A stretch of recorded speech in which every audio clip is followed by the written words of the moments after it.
Bitcoin boleh dibilang sebagai keajaiban dunia setelah internet.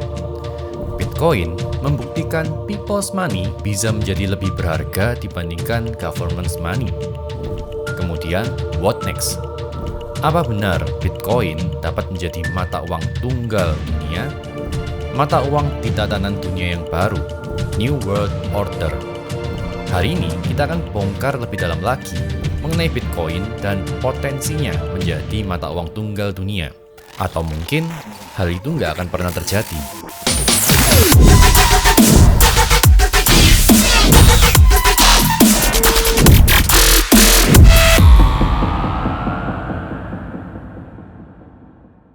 Di video ini kita akan membahas Bitcoin dari sisi yang berbeda lebih dalam lagi. Dan saya yakin teman-teman nggak akan menemukan konten seperti ini di channel lain. Karena hanya di channel ini kita akan membahas tentang cryptocurrency dari sisi yang berbeda.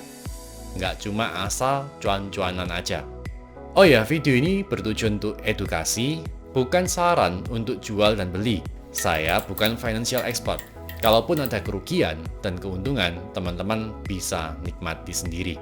Jadi, apa benar Bitcoin sudah tamat? Yuk kita lihat kemungkinan-kemungkinan yang membuat Bitcoin sudah tamat. Yang pertama, Bitcoin tidak ramah lingkungan. Wah, ini cukup mengagetkan ya.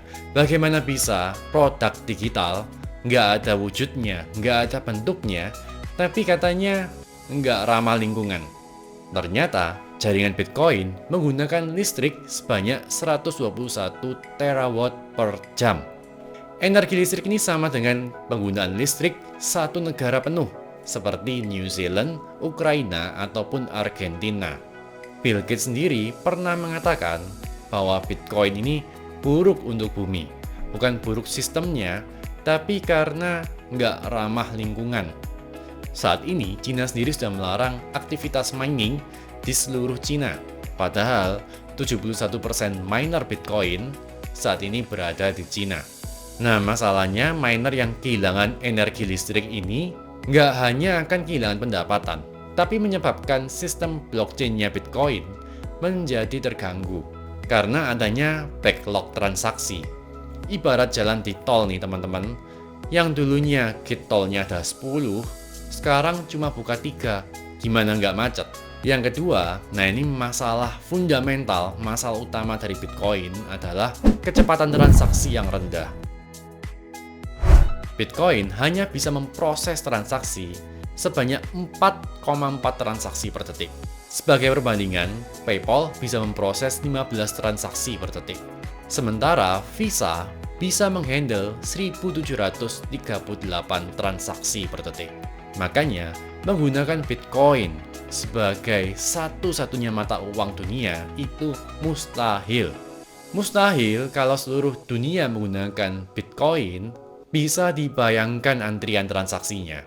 Bisa-bisa satu transaksi di minimarket, teman-teman harus menunggu sampai besoknya. Kecepatan transaksinya harus ditambah dulu dengan menambahkan block size limitnya, yang sementara ini hanya 1 MB saja. Yang ketiga, terlalu banyak Bitcoin yang hilang.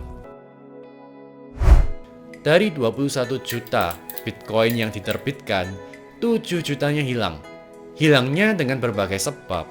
Ada yang misalnya karena hard drive-nya rusak ataupun korup. Juga karena nilainya yang dulu dianggap nggak berharga. Banyak orang menyimpannya dalam hard drive, dan sekarang entah di mana hard drive-nya atau mungkin komputernya sudah dijual. Yang keempat, Bitcoin dikuasai oleh bandar. Ya, di kendaraan manapun sudah pasti ada yang namanya bandar, guys. Dalam dunia kripto disebut whale, yaitu orang-orang tertentu yang memegang Bitcoin dalam jumlah yang terlampau besar. Selain whale, Bitcoin juga dikuasai oleh miner-miner tertentu. Miner-miner dengan sumber daya yang luar biasa, yang bisa membeli superkomputer dalam satu kompleks untuk melakukan aktivitas mining. Saat ini ada sekitar 18,5 juta Bitcoin yang beredar dan 40%-nya dikuasai oleh orang tertentu. Dikuasai sebagian kecil investor dan sisanya diperebutkan oleh orang-orang di seluruh dunia, termasuk teman-teman dan saya. Ya, memang sistem Bitcoin ini memenangkan early adopter. Orang-orang yang sudah memiliki Bitcoin jauh sebelum Bitcoin meledak. Nah, kemudian efeknya apa sih kalau dikuasai oleh bandar? Nah, yang kelima, bandarnya bertengkar, guys. Jadi saat ini para miner di Bitcoin terbagi dalam dua kubu. Kubu yang satu kita sebut dengan Big Blockers. Di mana Big Blockers ini adalah kubu orang-orang yang ingin Bitcoin ini bisa update. Paling nggak block size-nya bisa ditambah, nggak hanya cuma 1 MB saja. Tujuannya agar Bitcoin ini bisa lebih cepat transaksinya, bisa diadaptasi oleh banyak orang, dan mungkin punya kesempatan untuk menjadi mata uang tunggal. Sementara ada kubu lain yang kita sebut dengan Small Blockers. Mereka adalah kubu yang menginginkan Bitcoin ya tetap seperti ini. Motonya slow but secure, nggak apa-apa lambat, yang penting aman. Jadi ada dua visi yang berbeda di sini. Big Blockers ingin Bitcoin menjadi sebuah mata uang yang diadaptasi oleh banyak orang yang bisa ditransaksikan setiap hari, setiap saat, di berbagai macam market. Yang mana Bitcoin belum bisa melakukan itu sekarang karena kecepatan transaksi. Sementara Small Blockers hanya ingin Bitcoin menjadi store of value, ingin menjadi emasnya uang digital. Menurut Small Blockers, dengan menambah jumlah size maksimal di blok Bitcoin akan mengakibatkan aktivitas mining terbatas pada orang-orang yang memiliki jumlah modal besar. Karena akan dibutuhkan superkomputer yang lebih hebat lagi yang hanya bisa disediakan oleh orang-orang tertentu. Akhirnya mereka bertengkar hebat tapi tanpa solusi. Kemudian mereka terpecah dan lahirlah Bitcoin XT. Bitcoin XT hadir untuk mengakomodasi keinginan para Big Blockers. Tapi ternyata ada dalam tanda kutip perang, guys. Bitcoin XT gagal karena adanya serangan DOS selama berhari-hari. Dan sistemnya pun tumbang. Menurut teman-teman, siapa ya pelakunya? Kenapa Bitcoin XT harus dibunuh? Akhirnya pada 2017 mereka benar-benar terpecah lagi, guys. Dan terjadi hard fork pada Bitcoin. Hard fork itu suatu keadaan di mana koin kripto terpecah menjadi dua. Dan lahirlah koin baru yang disebut Bitcoin Cash. Di mana Bitcoin Cash ini punya limit 8 MB per bloknya. Jadi Bitcoin Cash bisa menghandle transaksi 8 kali lipat lebih banyak, lebih cepat daripada Bitcoin.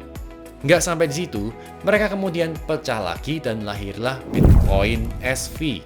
Bitcoin SV bisa melakukan transaksi sebanyak 2000 transaksi per detik. Jadi sekarang Bitcoin sudah terpecah menjadi 3, yaitu Bitcoin yang asli, Bitcoin Cash, dan Bitcoin SV. Wah, kacau bener ya teman-teman. Nggak berhenti sampai sini, guys. Masih ada poin yang ke-6. Poin yang ke-6, Bitcoin dan cryptocurrency apapun nilainya ditentukan berdasarkan kepercayaan. Nilai Bitcoin bisa menjadi mahal bukan karena jumlahnya yang asal terbatas, tapi tergantung pada kepercayaan pengguna, kepercayaan komunitas miner, dan kepercayaan para stakeholder lain seperti perusahaan yang mau menerima pembayaran dari Bitcoin. Apabila kepercayaan salah satu stakeholder itu runtuh, ikut runtuhlah harga Bitcoin. Hal yang sama juga terjadi pada cryptocurrency lain dan mata uang fiat. Mata uang rupiah menjadi berharga karena kita berada di Indonesia dan semua stakeholder mau menerima pembayaran dengan rupiah. Saya punya cerita, suatu hari saya bersama keluarga pergi berlibur ke Makau waktu itu. Dan kami kebetulan kehabisan uang cash. Dan saya ingin menukarkan rupiah dengan uang dolar, ataupun Hongkong dolar, ataupun yuan. Satu demi satu exchange saya masukin. Tapi nggak ada yang mau menerima rupiah saya. Rupiah saya di sana nggak laku. Rupiah saya di sana worthless. Menjadi worthless, menjadi seolah-olah nilainya nol karena nggak ada stakeholder yang mau menerima mata uang saya. Kemudian apakah Bitcoin suatu hari nilainya bisa menjadi nol? Bisa aja sih kalau suatu hari nggak ada stakeholder lagi yang mau trade Bitcoin, Nggak ada lagi orang yang mau menerima pembayaran dengan Bitcoin, nggak ada miner yang mau mining Bitcoin, bisa saja Bitcoin nilainya menjadi nol. Tapi kemungkinan itu ya sangat amat kecil sekali. Nah, jadi gimana tentang Bitcoin menurut teman-teman? Meskipun begitu, ternyata JP Morgan dan George Soros juga mempunyai Bitcoin dalam jumlah yang besar. Untuk angkanya, saya nggak tahu pasti. Tapi yang pasti, mereka punya dalam portfolionya. Yang terakhir adalah nggak support smart contract. Nah, ini kelemahan utama dalam sistem blockchain Bitcoin. Kelemahan ini sudah ditambal oleh sistem blockchain Ethereum. Meskipun begitu, bukan berarti Ethereum bebas dari kendala ya guys. Pastinya kita bahas di video yang lain. Jadi kesimpulannya, apakah Bitcoin akan benar-benar tamat? Gimana menurut teman-teman setelah menonton video ini? Silahkan isi di kolom komentar ya guys. Dan kabar baiknya, cryptocurrency itu nggak cuma Bitcoin aja loh. Ada banyak koin lain dengan jaringan yang lebih baik, dengan sistem yang lebih terpercaya, dan transaksi per jamnya jauh lebih cepat. Seperti BNB dengan Binance Smart Chain-nya, atau Cardano yang digadang-gadang sebagai blockchain generasi ketiga, atau mungkin Tron. Di episode yang berikutnya, kita akan membahas 7 koin yang layak diinvestasi dalam jangka waktu panjang selain Bitcoin. Saya Gandhi Nata, sampai jumpa di episode yang berikutnya.